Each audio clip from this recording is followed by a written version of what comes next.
18 के श्लोक नंबर 62 में भगवान स्वयं कह रहे हैं कि अर्जुन उस परमेश्वर की शरण में जा जिसकी कृपा से परम शांति व शाश्वत स्थान अर्थात सतलोक को प्राप्त होगा।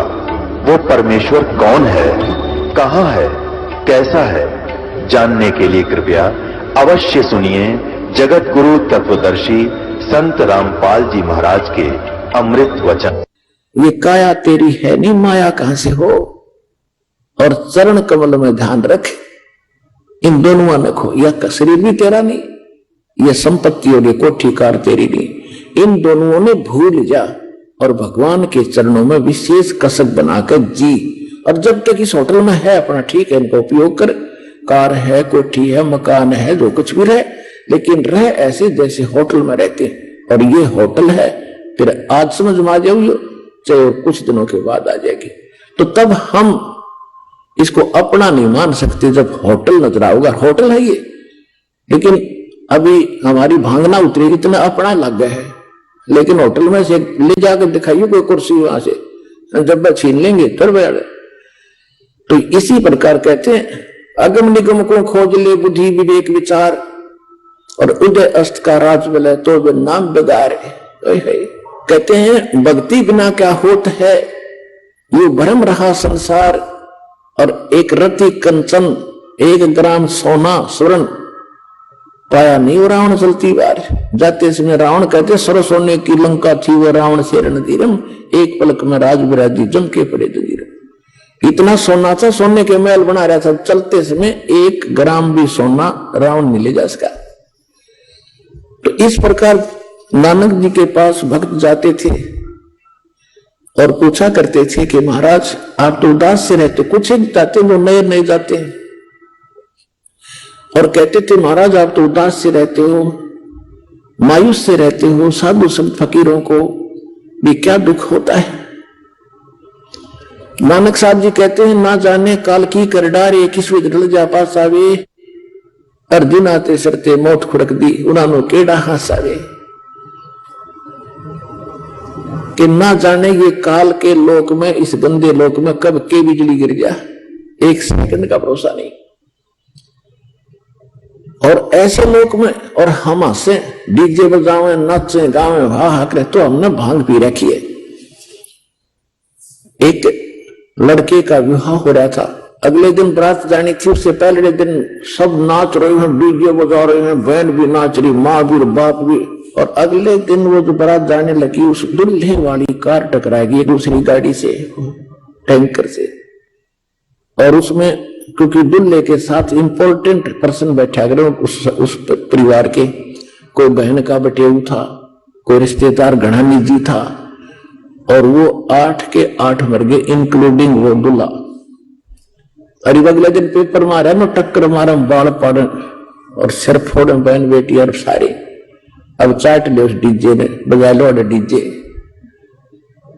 तो पुणात्माओं इन बातों को अर्जन रचाना पड़ेगा। आपने जब भक्ति करना चाहते हो, यदि स्टूडेंट बनना चाहते हो, भक्त बनना चाहते हो, तो ये बकवाद छोड़नी पड़ेंगी, तो यह भक्ति सफल होगी। ना तो बेसिक बात बनाओ, ठीक है जैसा करोगे वैसा आपने मिल जरूर जाएगा, लेकिन मोक्ष शेष रह जाएगा। तो नानक साहब जी कहा करते ना जाने काल की कर डारे, किस विधल जा पास आवे, और जिन आते सरते मौत खुड़क दी, उन्होंने केड़ा हास आवे।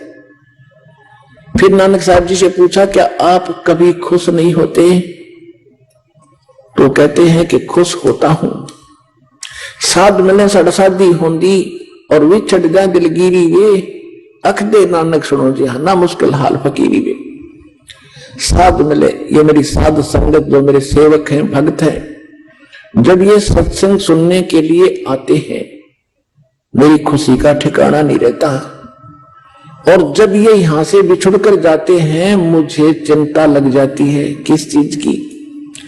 कि मुश्किल से इनको सिर चढ़ाया है, भगवान के निकट लाया हूं, और मैं एक अकेला इस सच्चे ज्ञान को बताने वाला हूं, और संसार में ना जाने कितने भ्रमित करने वाले ये सरफरे संत और महंत बैठे हैं। ये भगवान का बगीचा लगा रहा हूं, जब ये यहां से जाते हैं मुझे चिंता बन जाती है कि ये किसी भ्रमित व्यक्ति से मिलकर कहीं अपने मार्ग से ना विचलित हो जाएं, मुझे यह चिंता लग जाती है।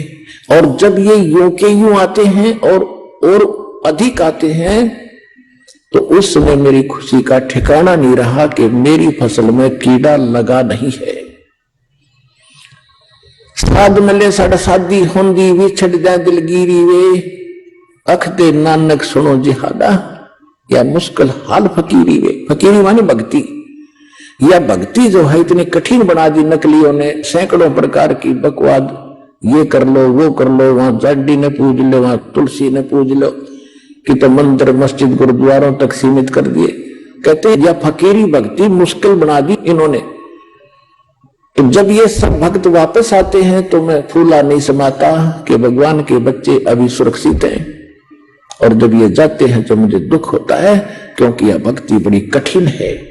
इसे एक बार पैर फिसला फिर तो काल के ही चाल में प्राणी रह जाता है। अब जो प्रश्न चल रहा है कि इस सतलोक आश्रम बरवाला के अंदर जो भक्त आ जाते हैं इनका घना सौभाग्य है, चाहे कोई दुखी आया है भावे चाहे कोई सुख में आया है, ये दुख उसके लिए फिर एक वरदान सिद्ध होगा जो दास के इन वचनों को स्वीकार करके और इस पर दृढ़ हो जाएगा।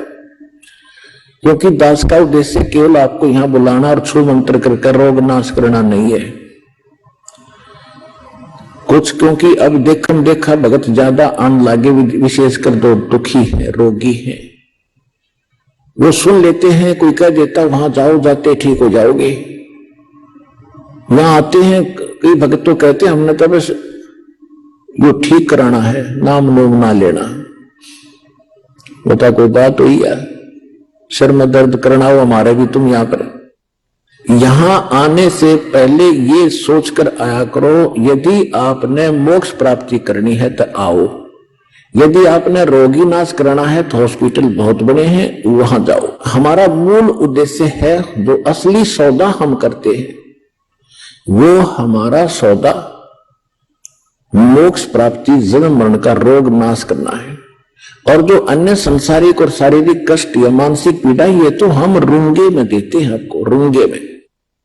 अगर सौदा करोगे तो रूंगा मिलेगा, ना तो मिले नहीं। रूंगा क्या होता था पुराने समय में, पैसा नहीं होता था गांव में, कनक से ही गेहूं चने, किसान जो है जाति में दास का जन्म था। तो हमारी दादी जी लेती थी, कभी कोई सब्जी बेचने वाला आ गया, कोई प्याज बेचने वाला आ गया, फेरी लगाने वाले, कोई टिंडे बेच रहा है, कोई आम बेच रहा है, कोई कुछ भी, तो क्या जैसे एक बेला एक कटोरा गेहूं का भर लेती और जाके उसे पूछती भाई ये कैसे दिए तने टिंडे। वो कहता ताई गेहूं के 2 बार देता हूं, 2 बार। तो गेहूं एक पलड़े में डाल लिए, गेहूं के बराबर 2 बार टिंडे। जो सौदा करना था तो दादी जी के घोड़ी में डाल दिया। फिर मेरी दादी जी कहती थी भाई रूंगा और दे, वो उठा के एक टिंडा और दे देता, ना भाई और दे, एक और दे देता छोटा सा, दादी जी राजी हो जाती।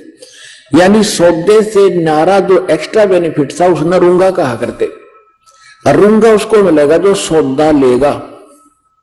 यह सोच लियो अड़ान तो पहले। हमारा सौदा है जन्म मरण का रोग नाश करेंगे, सतलोक ले जाएंगे, सत भक्ति प्राप्त करनी है तो यहां आया करो, ज्ञान सुना करो। हम भक्त जो अपना अनुभव बताते हैं उससे पहले कम से कम पौना घंटा यही बताता हूं, भक्ति करो, भक्ति बिना बात बने नहीं। और फिर तुम इस भाव से आइयो, हमने मोक्ष प्राप्ति करनी है। और पुण्यात्माओं देखो, यहां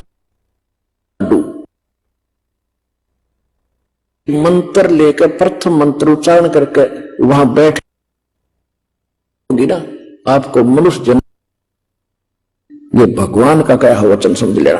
तो इसलिए हम भी इस बात को अवॉइड नहीं करते कि जैसे तैसे कोई आकर नाम ले गया, जो दर्द हो गया ठीक हो, और फिर भी जो डग हमने तो अपनी आत्मा पकड़ दिया। 10-5 मंत्र कर लिए या एक भी मंत्र उच्चारण करके किसी कारण से और उसकी मृत्यु भी होगी तो भगवान का हो गया वो, उसको तुरंत मनुष्य जीवन देगा और अब विश्व में ये ज्ञान फैले ही फैलेगा। वो आत्मा चढ़ गई लाइन पे, अगले जन्म में उसका मोक्ष कर देगा। भगवान परमात्मा ने तो अपने लाल इकट्ठे करने, और यहां अगर भक्ति नहीं करेगा कहीं और जागा वो मरे तो मरेगा। तो मनुष्य जीवन सुना लाख जन्म भी ना मिलना फिरता है कि भक्ति करे नहीं रखी। दोनों हाथों में लाडू भगवान, जब सच्चे दिल से भक्ति करोगे तो स्वस्थ भी होगे और मोक्ष। और वैसे भी अगर नाम लेकर किसी कारण से, क्योंकि नाम ले गई 10-5 दिन, महीने 2 महीने भक्ति कर ली और फिर आस्था हट गई, मिशन बका दिया, क्योंकि यहां आने के बाद घने मिलेंगे आपने ये जादू तंत्र करनी है, चलो वहां झाड़ा लगाता ठीक हो जाता है। यहाँ आते हैं मगध बताते हैं, लाते हैं जी इसको ऐसी बीमारी थी या कैंसर थी इसके और ठीक हो गया था। अब तीसरी बार आया, दूसरी बार आया, जब वो कति स्वस्थ का मतलब 90% आराम था। और फिर कोई रिश्तेदार आ गया कि वहां जाते ही ठीक हो जाता, उसको लेके झाड़ा लगा दिया, वैसी स्थिति फिर होगी तीसरी बार आया जब। अब बता के रो उसने के कहूं, भाई क्या कहूं, तेरा समझाते हैं खुरकाते हैं या मत आना, फिर आगे से अगर ऐसी बकवास करते हो तो भगवान से छोड़कर इतना सारा मिल गया तुम फिर भी चले जाते हो, तुम्हारी अकल कहां, फिर क्या ज्ञान समझा, तो नो मार खा जाते हो तुम। अच्छा दूसरी बात यह है, अब आप देखते हो कई भक्त, आप सैकड़ों हजारों की संख्या में भक्त बताते हैं हम ऐसे ठीक हो गए, ऐसे ठीक हो गए। वो क्यों ठीक हो गए? और जो ये कह रहा है मैं 5 बार आ लिया, 1 महीना हो गया, 1 साल आ गया, मुझे लाभ नहीं हुआ, उनको क्यों ना हो रहा? क्या भगवान बदल जाता है उसमें? ये आपकी कमी है। सतगुरु के दरबार में कमी कहे की ना, हंसा मौज न पावता तेरी चोक चाकरी मां। इस सच्चे दरबार में इम्पॉसिबल वर्ड नहीं है भगवान कबीर साहब की डिक्शनरी में, असंभव शब्द नहीं है। इसके सच्चे दरबार में किसी वस्तु की कमी नहीं है।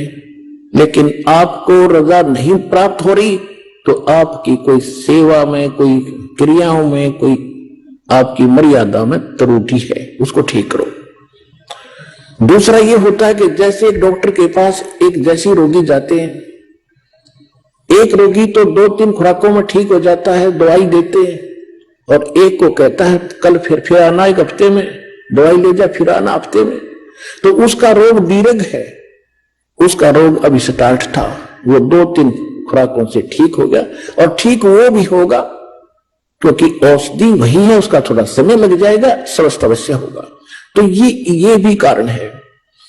इस कारण से भी आप लगे रहना, परमात्मा के फार्मूले हैं, द्वार धनी के पड़ा रहे और धके धनी के खावे, और 100 काल झकझोल ही पर द्वार छोड़ नहीं जा। तो इन फार्मूलों को अपनाना पड़ेगा अपने। फिर क्या बताते हैं, धीरे धीरे रे मना, धीरे सब कुछ हो, माली सींचे 100 घड़ा, भाई ऋतु आए फल हो।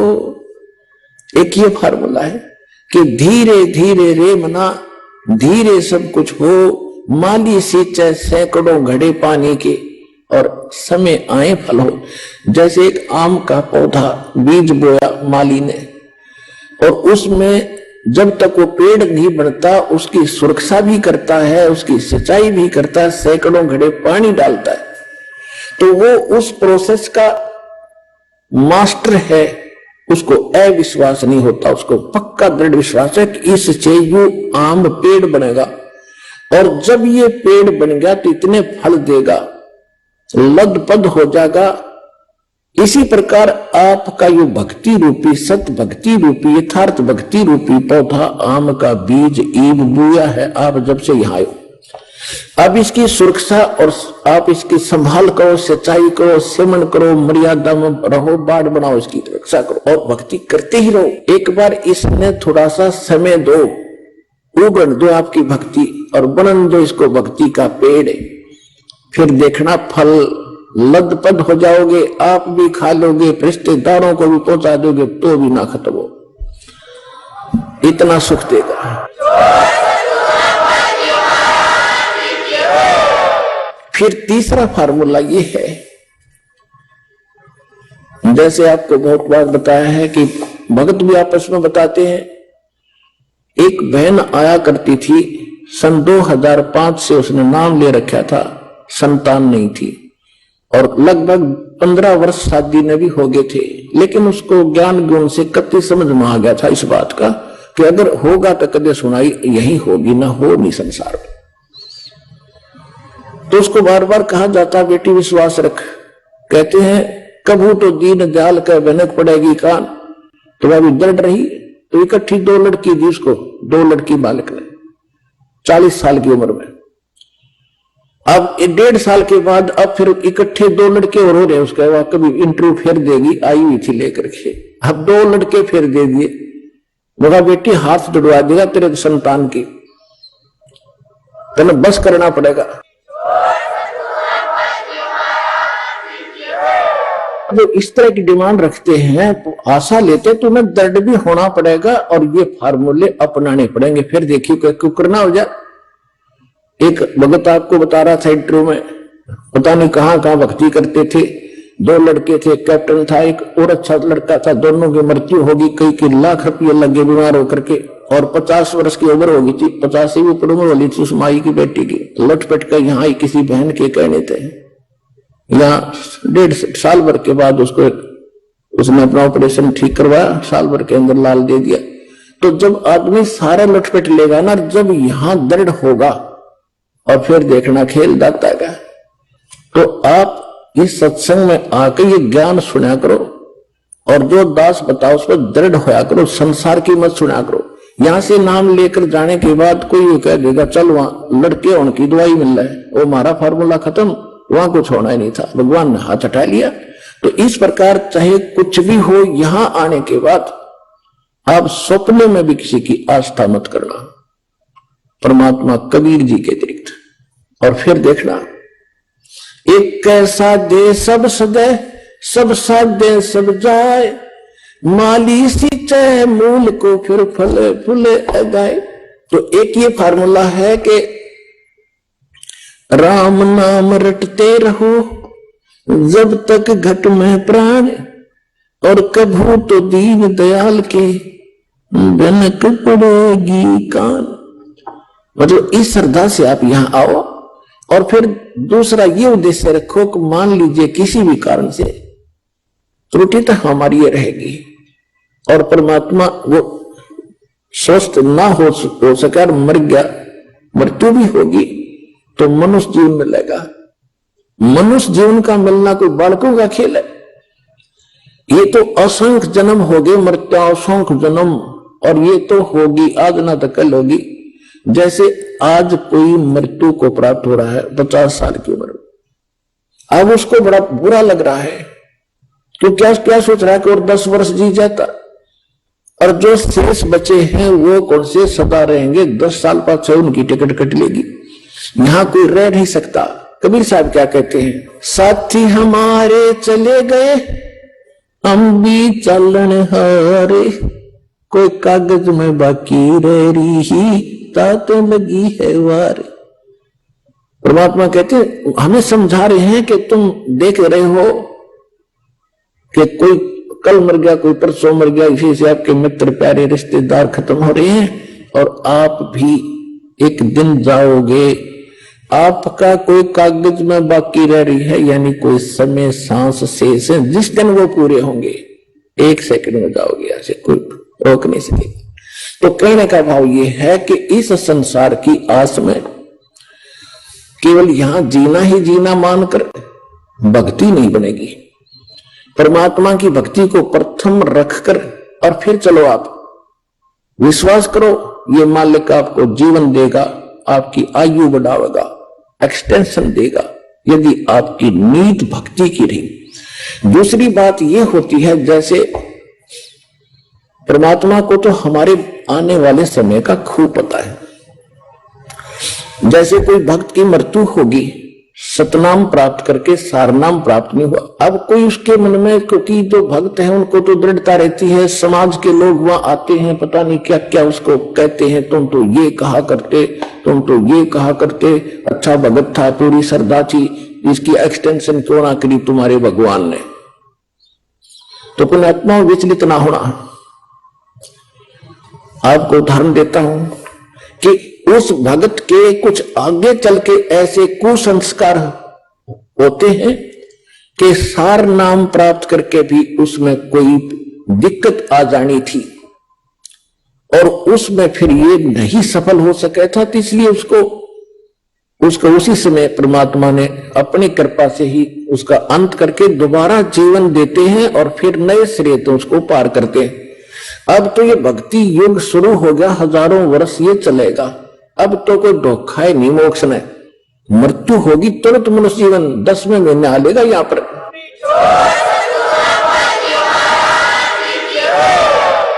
10वें महीने वो आत्मा यहां आ लेगी किसी बहन बेटी के गोदी में, माई के गोदी में, और गर्भ से भक्ति शुरू हो जाएगी उसकी।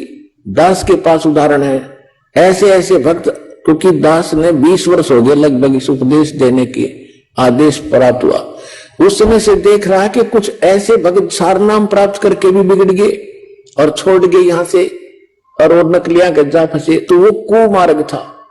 तो इससे पहले अगर वो पहले मर जाते वो अच्छा था इस नाशकरण पे भक्ति का। तो परमात्मा अपने भक्त हंस के लिए जो ऑपरेशन आवश्यक होगा वो अवश्य करेगा। जैसे किसी को रोग है और उसकी टांग कटनी है और टांग ना कटी तो उसकी जीवन नाश होना है, तो डॉक्टर सलाह देगा कि टांग काटनी पड़ेगी जो जीवन रक्षा चाहता है। तो बुद्धिमान होगा तो यूं कहेगा जी जीवन रक्षा कर दो, टांग वैसे कट जाए। तो इसी प्रकार परमात्मा के ऑपरेशन में आपको ऑब्जेक्शन नहीं होना चाहिए। जो परमात्मा करता सही करता है, ये विश्वास रखे कि मालिक गलत नहीं कर सकता जब इसकी शरण में आगे।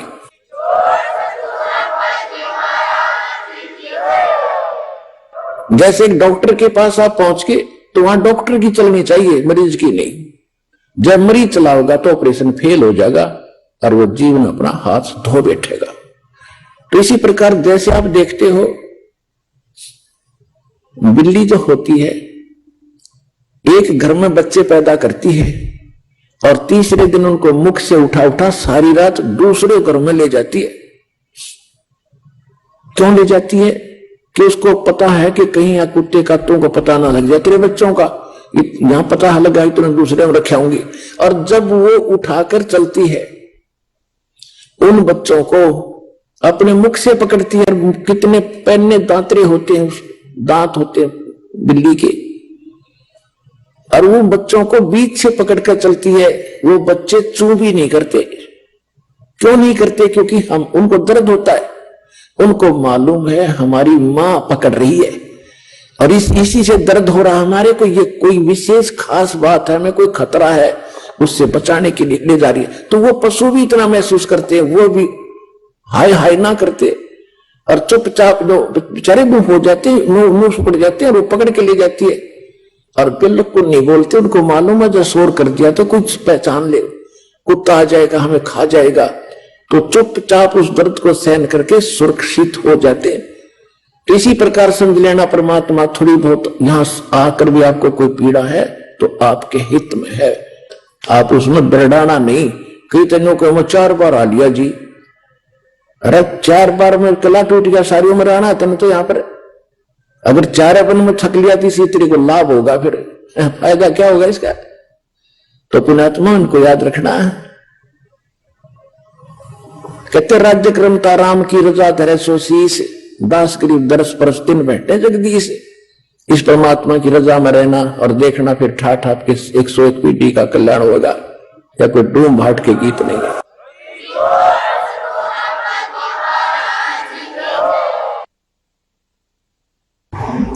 परम तथा परमात्मा पूर्ण ब्रह्म सारी सृष्टि के रचनहार कबीर देव, कबीर साहब, कबीर परमेश्वर जी की असीम रजा से आप सभी पुण्यात्माएं परमात्मा के सत्संग को सुनने के लिए उपस्थित हुए।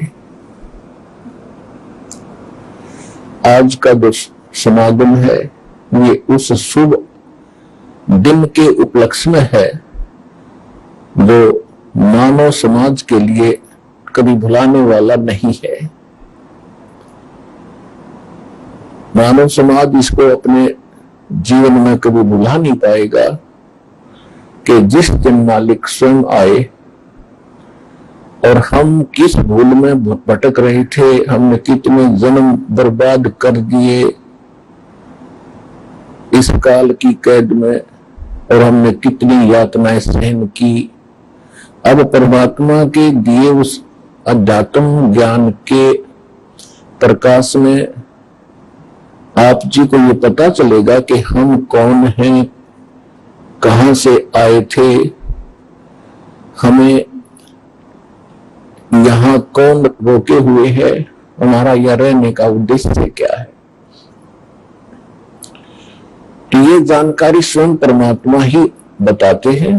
परमेश्वर के अतिरिक्त कोई कितना ही विद्वान अपने आप को समझता हो और चाहे कितना मैं ऋषि मान बैठा हो, और आम जीवों के लिए वो चाहे खुदा बड़ा बैठा हो, लेकिन वास्तविकता से वो परिचित नहीं हो सकता, क्योंकि परमात्मा की रची हुई सृष्टि को परमात्मा ही बता सकता है।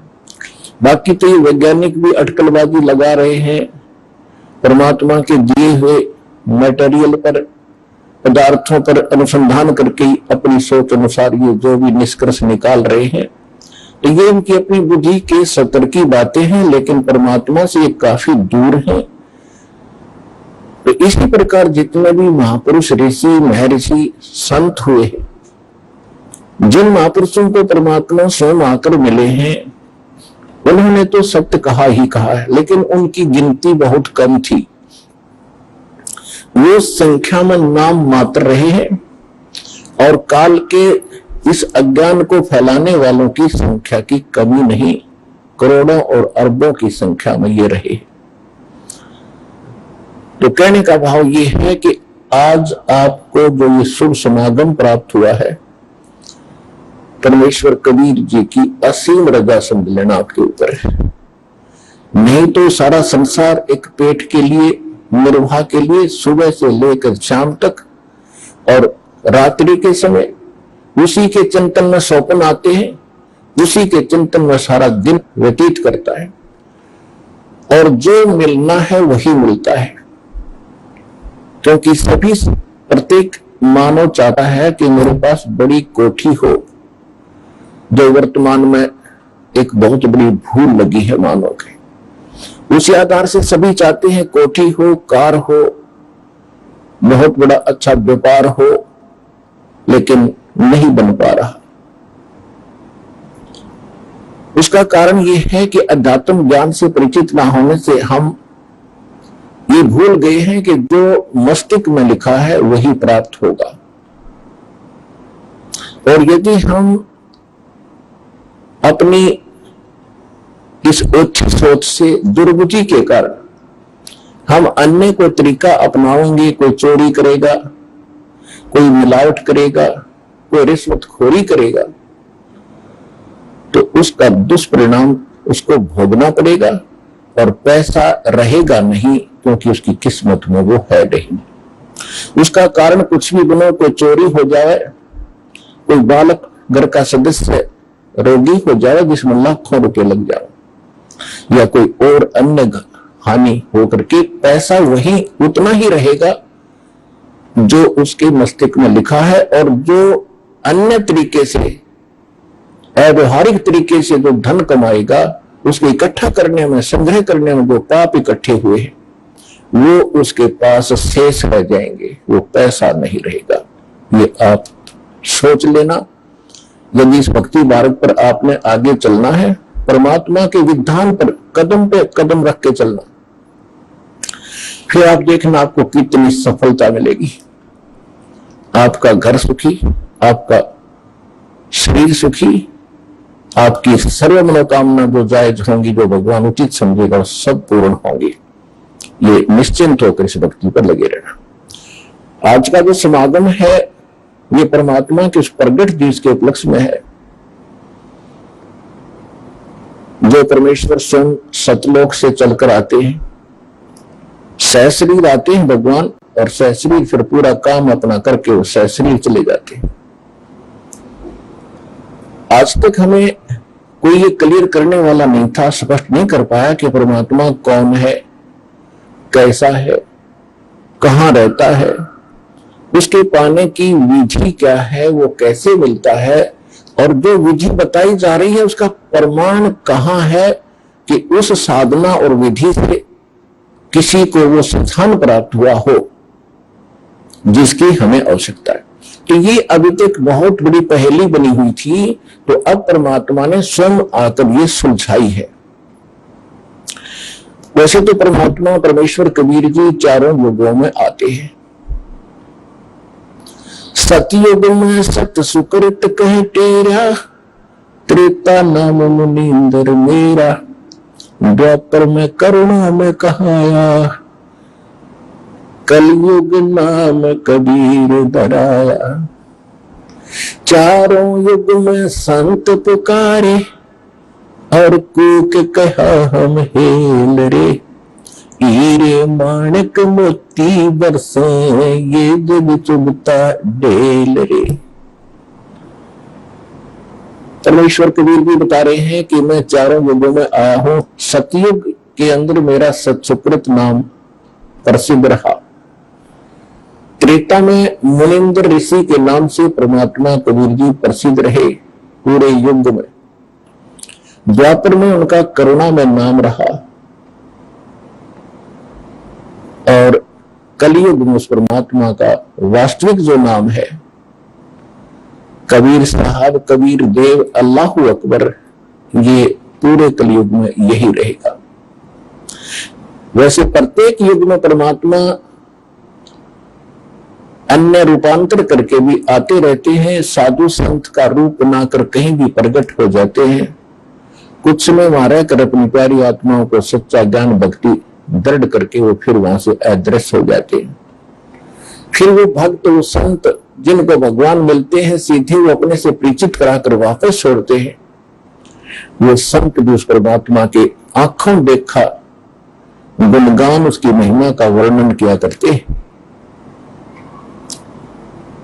आज आप जी को इस समागम के दौरान अधिकतर परमेश्वर कबीर जी की जानकारी दी जाएगी। वो परमात्मा कौन है, कैसा है, कहां रहता है, किसने देखा है। और एक आम कहावत है अपने हिंदुस्तान के अंदर, कोई व्यक्ति कुछ बात कह रहा होता है तो उसको कहते हैं आप कौन से भगवान से मिलकर आए हो जो ऐसी बड़ी बड़ी बातें कर रहे हो। आप जी को उन महापुरुषों के प्रमाण दिए जाएंगे जो भगवान से मिलकर आए हैं। इसको हम मानते हैं कि जो भगवान से मिलकर आया है वो सच्ची कहता है। तो जो परमात्मा से मिलकर आए हैं उन महापुरुषों के भी साथ में एविडेंस, उनकी विटनेस आपके सामने दी जाएगी कि इन महापुरुषों ने परमात्मा को देखा और वो भगवान से मिलकर आए, और परमात्मा ने जो उनको मोक्ष मार्ग बताया उन्होंने कौन सी साधना की जिससे उनका मोक्ष हुआ। तो उसी साधना से, उसी भक्ति से आप और हम सभी का मोक्ष संभव है, इति सिद्धम। तो सत्संग के दौरान आप जी को सभी प्रमाण प्रस्तुत किए जाएंगे। सौभाग्य आपका, आप जी को ये सत्यनारायण कथा सुनने को सुलभ हुई। आज तक हमने ये पता नहीं था सत्यनारायण है कौन। सत्यनारायण, सत्य माने जिसका नाश कभी ना हो, अविनाशी। नारायण मीन जो जल के ऊपर, नार माने जल, आयन माने आने वाला, यानी जो जल पर आकर विराजमान होने वाला।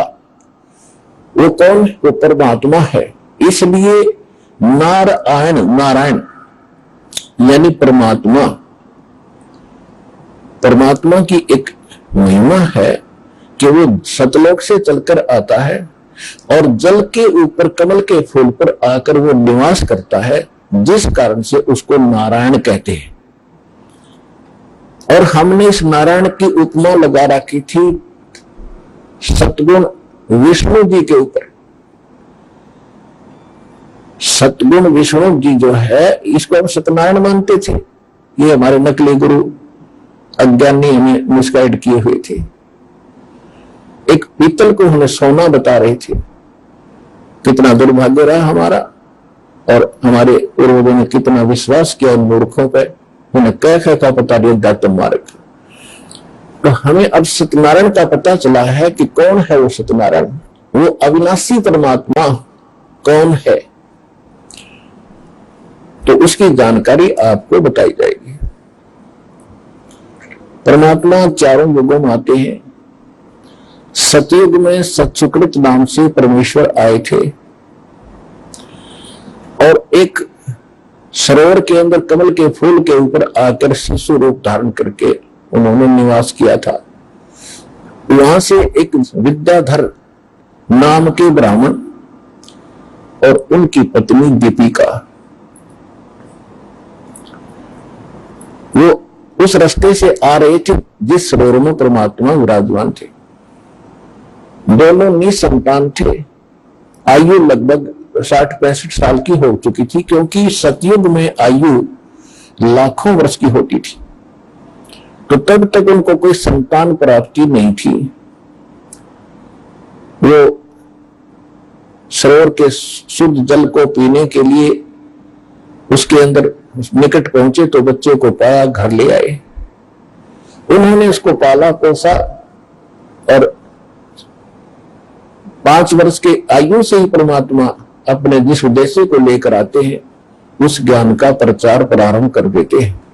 सतयुग में परमेश्वर ने 5 वर्ष की आयु में एक मनु नाम के एक ऋषि थे, मनु, स्वयंभू मनु बोलते हैं हमको, और उनके विषय में कहा जाता था कि बड़े विद्वान पुरुष थे, वेदों के बड़े ज्ञाता थे।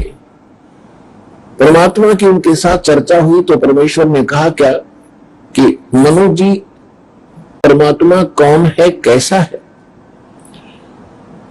उनकी तो यही कहते हैं आगे पाछे नीम तले, इनकी वही बुद्धि सेट होती थी कि श्री विष्णु जी जो है ये सुप्रीम पावर है और यही परमात्मा है, अजरो अमर है। यही 3 रूप धारण करके ब्रह्मा रूप बनाकर सृष्टि उत्पत्ति करते हैं, विष्णु रूप बना करके ये स्थिति बनाते हैं, पालन पोषण करते हैं, शिव रूप धारण करके सबका विनाश करते हैं। और ये भी कहा करते थे कि अविनाशी है, अजरो अमर है। फिर उनसे पूछा जाता था कि परमात्मा मूलभूत रूप में कैसे है, तो कहा करते वो तो निराकार है, वो दिखाई थोड़ी देते हैं। समाधि लगाते हैं तो केवल परमात्मा का प्रकाश दिखाई देता है। और समाधि दशा में हमने देखा है श्री विष्णु जी ही हमें दर्शन देते हैं। ये काल कैसे छल करता है कि जैसे श्री ब्रह्मा जी, श्री विष्णु जी, श्री शिव जी ये तो सगुण देवता हैं, इनके सामने रहते हैं, ऋषियों के सामने खूब प्रकट होते हैं, इनको सब मालूम है क्योंकि इनकी दूरदृष्टि काम करती होती थी। सतयुग त्रेता कुछ द्वापर तक भी दूरदृष्टि ऐसा होता है जैसे हम अपने घर बैठे चैनल में टीवी के अंदर, और ये जी कहीं पर भी कोई कार्यक्रम हो रहा हो, किसी जैसे पार्लियामेंट के अंदर कोई सेशन चलता है तो मीडिया वाले डायरेक्ट दिखा देते हैं, तो हम घर बैठे देख लेते। ऐसे उनकी दूरदृष्टि होती थी, उन भगवानों को वहां बैठा भी देख लेते थे, कहां क्या कार्य कर रहे हैं, कैसे रह रहे। वो सामने भी होते थे। जो समाधि ये लगाने की चेष्टा करते थे तो ये काल क्या करता है, किसी को तो विष्णु के रूप में दर्शन दे देता है तो विष्णु का पुजारी हो जाता है, गुण गाता फिरता है कि हमने जान दिया, देख लिया, ये अपने आप को छुपाए हुए श्री विष्णु जी जो सगुण देवता है, 3 देवताओं में से ये सर्वशक्तिमान है, सर्वेश्वर है। हमने समाधि दशा में इसके दर्शन हुए।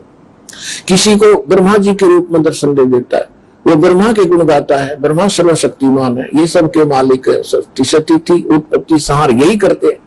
किसी को शंकर के रूप में दर्शन दे देता जो ये समाधि के डलेड होते।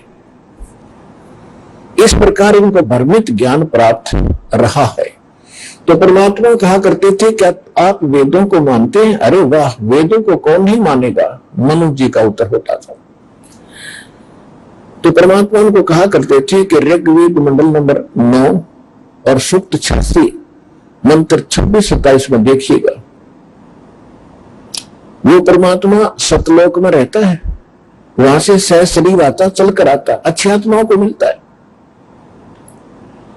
लेकिन कहते हैं राज तुझना सहज है, सहज त्रिया का ने, मान बढ़ाई ईर्षा दुर्लभ तुझना ये। राज्य भी त्याग सकता है इंसान, और अपनी स्त्री का मोह भी त्याग सकता है, लेकिन मान बढ़ाई और ईर्षा को नहीं छोड़ सकता। और मान बढ़ाई ईर्षा छोड़े बिना भगवान नहीं मिल सकते। तो इन ऋषियों के सामने ये 8 अड़गी मान बढ़ाई की हम ब्राह्मण, हम विद्वान पुरुष, सर्वश्रेष्ठ मानव, और ये क्या जाने कल का बच्चा। लेकिन उस समय परमात्मा भी ब्राह्मण ही कहलाते थे, क्योंकि ब्राह्मण के घर प्रवेश हो रही थी और ब्राह्मणों की बात उस समय सुनी जाती थी, अन्य की तो सुनता ही नहीं था। तो ये कहकर टाल देते थे कि ये विद्याधर का बालक मूर्ख है, ये पता नहीं कौन इसके कमबख्त पैदा हो गया है, इसकी बातें मत सुनो, ये तो ऊट पटांग बकवास करता है, सारी उल्टी बातें करता है, और खुद को ये भगवान कहता है। और परमात्मा कहा करते जो उसमें कबीर देव लिखा ना तुम्हारे वेदों में, वो कबीर देव मैं ही हूं। लेकिन ये उनका गले बात उतरी नहीं, और परमेश्वर को वामदेव कहने लगे। वामदेव, वामदेव का अर्थ होता है उल्टा ज्ञान देने वाला देवता। वाम माने उल्टा, जैसे दाएं हाथ को कहते हैं सुल्टा हाथ, और बाएं हाथ को कहते हैं उल्टा बामा। तो ऐसे उन्होंने उसका वामदेव माने उल्टा अर्थ लगाने वाला, उल्टा ज्ञान बताने वाला वामदेव नाम पक गया मालिका सत सुकृत के स्थान पर, जबकि उल्टा ज्ञान स्वयं दे रहे थे और परमात्मा सत्य कह रहे थे उसके बारे में। ये ऐसा अपना मन गढ़ंत कहानियां बनाकर मालिक की बात मानी नहीं। फिर भी परमात्मा उनको लज्जित बहुत करते थे, शर्मिंदा बहुत करते थे, सभा में खड़े हो जाते थे, झूठ बोल रहे हो तो बताओ ऋषि जी आप गलत बोल रहे हैं। परमात्मा वेदों में कोई और लिखा है, उस नर आकार लिखा है, मनुष्यवत लिखा है। लेकिन उस समय इन वेदों को पढ़ने वाले चंद ऋषि होते थे और उनकी रोजी रोटी और प्रभुता उनके साथ अड़ी रही। भगवान के सत्य को उन्होंने स्वीकार नहीं किया। त्रेता में परमात्मा आए थे मुनिंद्र ऋषि के नाम से। अब आपको संक्षिप्त विवरण देकर के पिछला फिर कलियुग के अंदर जो मालिक आए थे उसकी जानकारी, वो लीलाएं आपको अधिक सुनाई जाएंगी, क्योंकि वो तो आज प्रत्यक्ष है हमारे सामने।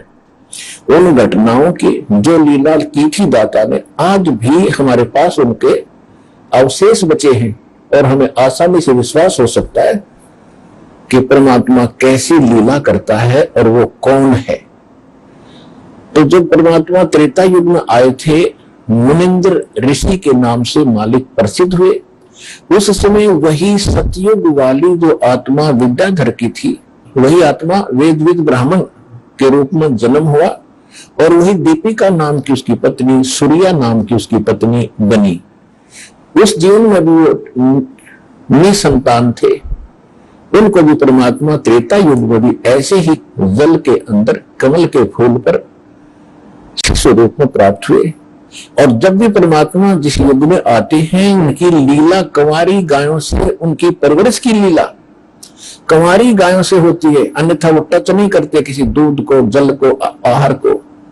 फिर कंवारी गाय लाई जाती है, उस पर परमात्मा का आशीर्वाद होता है, वो दूध देने लगती है जब वो दूध पीते हैं।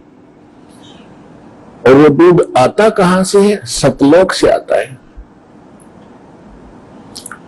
तो इस प्रकार प्रत्येक युग में मालिक की परवरिश की लीला हुई।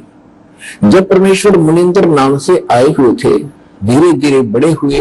5 वर्ष की आयु से उन्होंने सब विद्वानों के छक्के छुड़ाने शुरू कर दिए। लेकिन इन ऋषियों और ब्राह्मणों का एक स्वभाव बना रहा कि हमसे उत्तम कोई नहीं, जबकि परमात्मा भी ब्राह्मण कुल में ही थे, त्रेता में भी। लेकिन उन्होंने उसको बालक बताया और बालकपन से मालिक ने उनके छक्के छुड़ा दिए, सच्चा ज्ञान कहा, तो सभी को ये कहने लगे ये बालक तो मूर्ख है, इसको पता ही नहीं, अभी कोई इसने शिक्षा प्राप्त की नहीं है, ये अभी ऐसे उठपटांग बकवास कर रहा है, जिस कारण से अन्य ब्राह्मणों ने भी उसको अनदेखा कर दिया। फिर भी परमात्मा की लीला अलग रही है, अपनी प्यारी आत्माओं को किसी ना किसी तरीके से उनको भक्ति युक्त करते रहे हैं, और जिस कारण से हम आज तक परमात्मा की चाह और तड़प में भटकते रहे। ये उस परमात्मा की देन रही, नहीं तो काल चाहता है कि ये नास्तिक हो जाए, भक्ति में इनकी रुचि रहे नहीं। ऐसे भक्ति, ऐसा ज्ञान और ऐसा समाधान बता दिया जाता है कि भक्ति करते करते भी हानियां होती रहेंगी, कुछ दिनों के बाद सब नास्तिक हो जाएंगे। लेकिन सतयुग त्रेता द्वापर में कर्मकर्मी प्राणी जन्म लेते हैं, वो चाहे कुछ भी साधना कर रहे हैं, किसी भी देव की कर रहे हैं, लेकिन उनके पुण्य मिल रहे होते प्रारब्ध के, और वो मान बैठते हैं कि हम जो पूजाएं कर रहे हैं इससे हमें लाभ हो रहा है, या भूल लगी रही अभी तक। अब कलयुग में आके वो बात स्पष्ट होनी थी, क्योंकि हमारे पुण्य तो समाप्त हो लिए, जो विशेष पुण्य थे वो समाप्त हो गए, बहुत कम शेष बचे, और अब हम साधना भी करते हैं और हानि जो की तो हो रही है, और उन्हीं देवताओं को पूज रहे हैं जो परंपरागत हमारे पूर्वज पूजते आए। आज हमारी दुर्गति शुरू होगी उन्हीं साधनाओं को करते करते। फिर हम कहीं और दौड़ते हैं और भागते हैं, किसी संत के पास जाते हैं।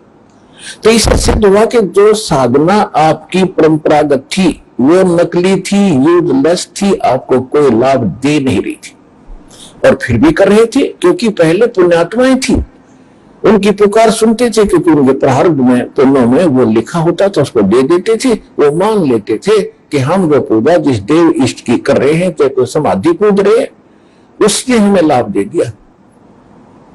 और अब कलयुग में मालिक को पता था कि ये भी समस्या हल हो जाएगी, वे पूज पाज के छक लेंगे और कोई लाभ होगा नहीं, फिर ये भटकते फिरेंगे और ठग लेंगे सब संत इनको, तब मेरा दास जाएगा 5505 जो वर्ष बीत जाएंगे कलयुग का, सबको सुख देगा, पहचान बता देगा हु इज गॉड, और क्या करता है भगवान, ये सुख देता है भगवान जिसको हम भूल चुके थे।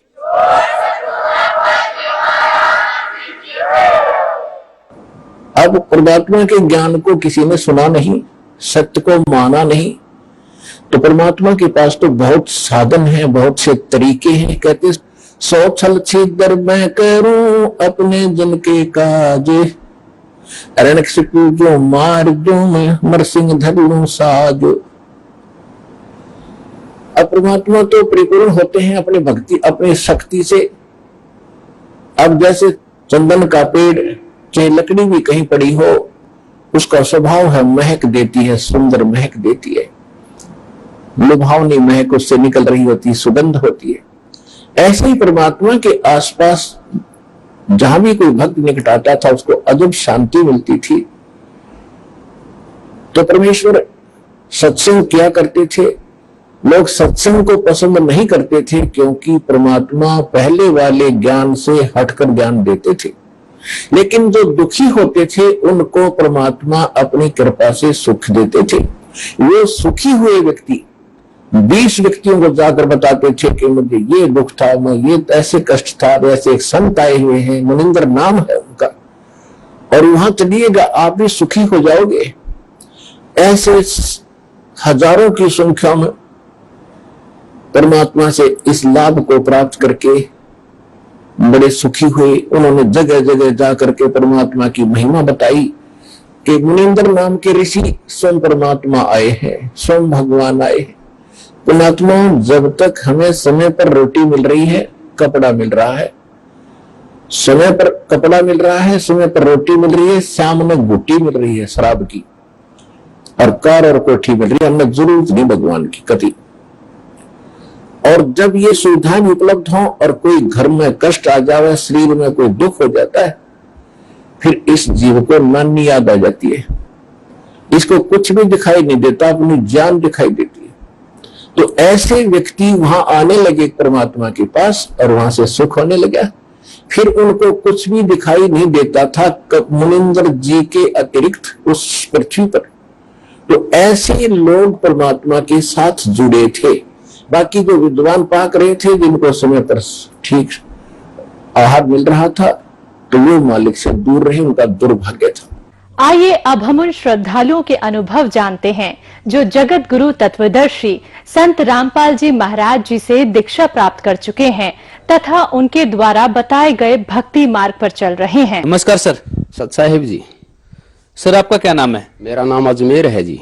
अजमेर जी, आप कहाँ से आए हैं? मैं गांव रंडाना, जिला सोनीपत से आया हूँ जी। सर, संत रामपाल जी महाराज जी से आपने नाम दीक्षा कब ली?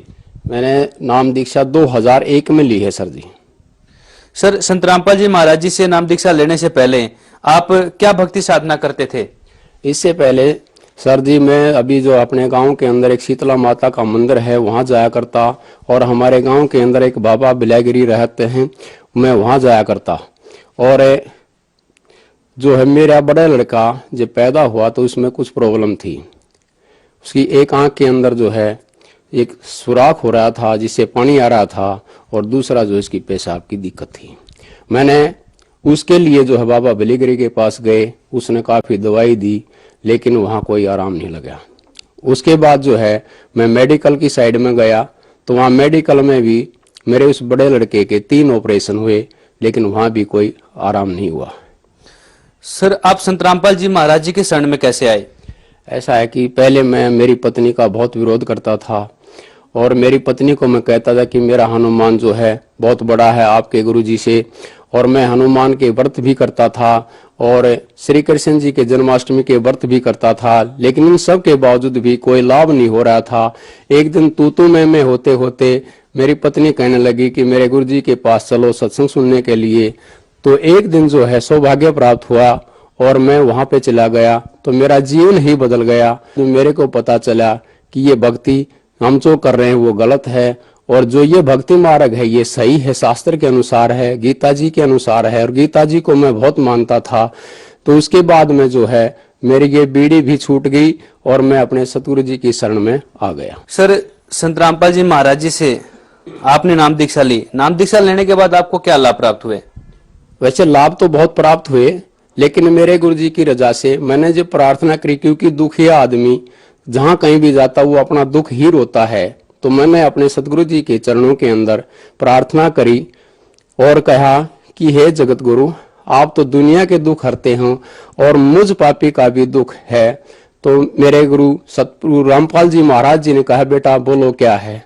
तो मैंने कहा कि गुरुदेव जी, मेरे लड़के के 3 ऑपरेशन हो चुके हैं और मैं हर जगह जा जाकर के थक चुका हूँ, कोई आराम नहीं हो रहा। बेटा क्या तकलीफ है? तो मैंने बताया कि मेरे बेटे के जो है एक आंख के ऊपर नसूर है जिसमें से पानी आता है और पेशाब की दिक्कत है।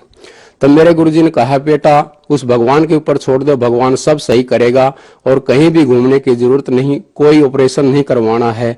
और उस दिन से आज तक मेरा बेटा बिल्कुल स्वस्थ है, आज शादीशुदा भी है, अच्छी जीवन जी रहे हैं। और दूसरी चीज ये कि मैं शुगर मिल महम के अंदर एक बिजली के पोस्ट के ऊपर काम करता था, इलेक्ट्रिशियन की मेरी पोस्ट थी, और एकदम से वहां पर फॉल्ट आया और एक बम सा फटा। वहां पर मैं कार्य कर रहा था, कार्य करते करते वो बम सा फटा तो एकदम से पूरा मिल बंद हो गया और लोग मेरी तरफ भाग लिए। अब क्या हुआ, मर तो नहीं गया है, लेकिन मेरे गुरुजी ने मुझे बचा लिया और जो है कुछ हाथ जल करके रह गया। जब मेरी पत्नी परवार गई हुई थी और मेरे गुरुजी रामपाल जी महाराज जी से प्रार्थना की, गुरुदेव जी ऐसे ऐसे दिक्कत आ गई कि हाथ जल गया भगत जी का। तो गुरुजी ने कहा कि मैंने प्रहलाद की तरह मेरे भगत को बचाया है। तो मेरे को इस तरह से जो जीवन दान दिया है मेरे गुरुजी ने। और सबसे बड़ी समस्या ये थी कि मैं एक दिन के अंदर 2 बंडल बीड़ी यानी कि 50 बीड़ी पी जाता था, हुक्का अलग से रह जाता था और मैं उसको छोड़ नहीं पा रहा था। लेकिन मेरे सतगुरु रामपाल जी महाराज जी की दया से ये बिल्कुल जो है छूट गया है और आज मैं सुखी जीवन जी रहा हूँ। सर, आपने बताया कि आप एक दिन में 50 बीड़ी पी जाते थे, हुक्का भी पीते थे। तो सर, आपने संत रामपाल जी महाराज जी से नाम दीक्षा ली और नाम दीक्षा लेने मात्र से ही आपकी नशा छूट गया, ये कैसे संभव हुआ सर? ये मेरे सतगुरु रामपाल जी महाराज जी की दया से हुआ। उन्होंने आशीर्वाद दिया और मेरे को जो है ये भक्ति मंत्र दिए। मैंने भक्ति मंत्र शुरू कर दिए और ये जो परमात्मा की दया से सब छूट गया है। और आज मैं इस चीज से बहुत ज्यादा नफरत करता हूँ। अगर कोई भी बीड़ी पीता हुआ है तो मेरे सिर में चक्कर हो जाता है। ऐसी घृणा हो गई है कि मैं कभी भी हाथ नहीं लगाने की कोशिश करता अभी भी। सर, आपने संत रामपाल जी महाराज जी से सन 2001 में नाम दीक्षा ली, लेकिन मीडिया में सुनने में आया था कि सन 2006 में एक क्रोथा कांड हुआ था और वहां पे कुछ आर्य समाजी आ गए थे और संत रामपाल जी महाराज जी के आश्रम पर आक्रमण कर दिया था। तो सर, हम आपसे जानना चाहते हैं, ऐसी कौन सी बात थी जिससे आर्य समाजियों ने संत रामपाल जी महाराज जी के आश्रम के ऊपर हमला कर दिया था? मेरे गुरु सदगुरु रामपाल जी महाराज जी एक तत्वदर्शी संत हैं। उन्होंने बहुत ही बढ़िया गीता का ज्ञान दिया है, वेदों का ज्ञान दिया है, और उसके अंदर क्या मेन उद्देश्य ये था कि जो सत्यार्थ प्रकाश लिखा है वो महर्षि दानंद जी द्वारा लिखा गया है और उसमें वेद के विरुद्ध लिखा गया है और उसमें कुछ अपना उनका अज्ञान भरा हुआ है। तो मेरे गुरुजी ने वो सत्यार्थ प्रकाश के बारे में बताया कि वेद के अंदर तो ऐसा लिखा है और इन्होंने ऐसा गलत लिखा है। सिर्फ ये इतनी सी बात थी, उन्होंने अपनी भाई तुम्हारी कितने बेइज्जती नहीं हो जाए तो हमारा ज्ञान प्रचार रोकने के लिए जो संत रामपाल जी महाराज जी के विरुद्ध षड्यंत्र रचा और षड्यंत्र के तहत उन्होंने जो आक्रमण करवाया। महर्षि दानंद जी ने जो सत्यार्थ प्रकाश के अंदर चतुर्थ समोल्लास के अंदर नियोग के बारे में लिखा है जो बहुत ही गलत है और उसके बारे में हमारे गुरुजी संत रामपाल जी महाराज जी ने संसार के सामने उजागर कर दिया। और दूसरी चीज यह कि जैसे वो कह रहे हैं कि सूर्य के ऊपर आदमी रहते हैं, ये तो साइंटिस्ट भी मना करते हैं कि सूर्य के ऊपर आदमी नहीं रह सकते, वहां पर जाने के बाद तो झुलस जाते हैं। तो इस तरह से जो झूठा ज्ञान उसके अंदर लिखा है उसके बारे में हमारे गुरुजी रामपाल जी महाराज जी ने उनको बताया है, सारे समाज को बताया है, जिससे मतलब वो जो लोगों ने झगड़ा करवाया है। दूसरी चीज ये है कि उसी के अंदर ये लिखा हुआ कि 24 साल की लड़की और 48 साल का पुरुष ये विवाह उत्तम है। अब ये सारा समाज जानता है कि 24 साल की लड़की और 48 साल का तो पुरुष बूढ़ा हो जाता है, कहाँ जोट बनती है। तो जबकि उन्होंने चाहिए था कि 24 साल की लड़की ज्यादा 30 वर्ष का लड़का हो जाता, लेकिन अब ये सब चीजें सत्यार्थ प्रकाश के अंदर लिखी हुई हैं, जिस कारण से जो है हमारे गुरुजी ने पूरी ये उनकी कृतियां जितनी थी सारी दिखा दी गई। और ये सत्यार्थ प्रकाश जो आर्य समाजी पढ़ रहे थे इस चीज को, लेकिन अब इनको बताया गया कि इसमें ये ऐसी ऐसी चीजें भरी हुई हैं, लेकिन कुछ लोगों ने जो आचार्य पद के ऊपर बैठे हैं, जो सत्यार्थ प्रकाश को बेचकर गुजारा कर रहे हैं, उन लोगों को जो है ये बातें हजम नहीं हुई और समाज को जो है गलत तरीके से गाइड कर करके हमारे ऊपर आक्रमण करवा दिया गया। ये कहाँ की न्याय संगत बात है? सर, जो श्रद्धालु आपको देख रहे हैं, आप उन्हें क्या संदेश देना चाहेंगे? ऐसा है, संदेश तो हमारे गुरुजी का है, लेकिन हमने जो उनसे ज्ञान प्राप्त किया है उसके आधार पर मैं सभी से प्रार्थना करता हूं कि जो भी भगतजन या समाज देख रहा है वो सभी से प्रार्थना है कि हमारे गुरुजी शास्त्र के अनुसार साधना बताते हैं और सब दूध का दूध और पानी का पानी छाट देते हैं। तो अविलंब होकर के सभी संसार इस प्रोग्राम को देखे और जगत गुरु तत्वदर्शी संत रामपाल जी महाराज के चरणों में आकर के दीक्षा प्राप्त करके लाभ उठाए। सर, संत रामपाल जी महाराज जी से नाम दीक्षा कैसे ले सकते हैं? ऐसा है जी, कई चैनलों के ऊपर संत रामपाल जी महाराज जी का सत्संग आता है, उस चैनल के ऊपर एक पट्टी लिखी होती है, उसके ऊपर कुछ नंबरें दिए हुए हैं, उस नंबर से डायल कर करके संपर्क करो और वहां से जो है पता चल जाएगा, नाम दीक्षा मिल जाएगी। धन्यवाद सर। साहिब जी।